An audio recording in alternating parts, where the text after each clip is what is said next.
حضرت امام غزالی رحمه الله په خپل کتاب احیاء العلوم کې لیکي چې کوم چا د څلورو شیانو بغیر د څلورو شیانو دعوه وکړه هغه کاذب دی، درواغجن دی.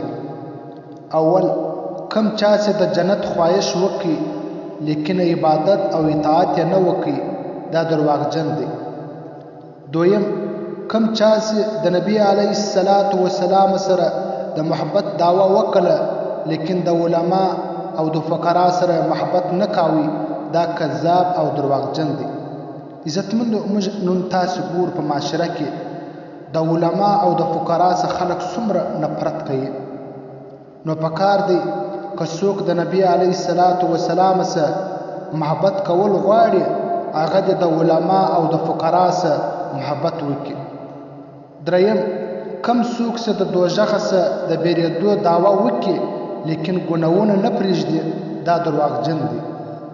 دا خو توبه نه ده چې انسان ګناه وکړي صرف په ژبه باندې دا وایي چې توبه توبه، دا نه ده، بلکې انسان به ګناه یې پرېږدي.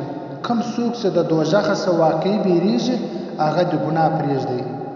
څلورم کم څوک چې د الله پاک سره د محبت دعوه کوي لیکن هغه د مصیبت شکایت نه پرېږدي دا درواغجن دی، کاذب دی. چې هر قسم مشکلات هر قسم مصیبتونه در باندې راسي صبر به کوي. دا دی لکه ته چې د الله سره محبت کوي.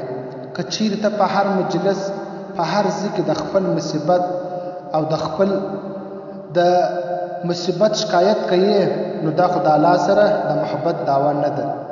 نو پکار دی چې دا څلور دلیله دا څلور خبره په خپل ځان کې راولو بیا دا کس رښتیا وهونکی دی. که چیرې څوک د څلورو شیانو دعوا کوي هغه څلور شیان نه وي پکښې دا بیا درواغجن دی.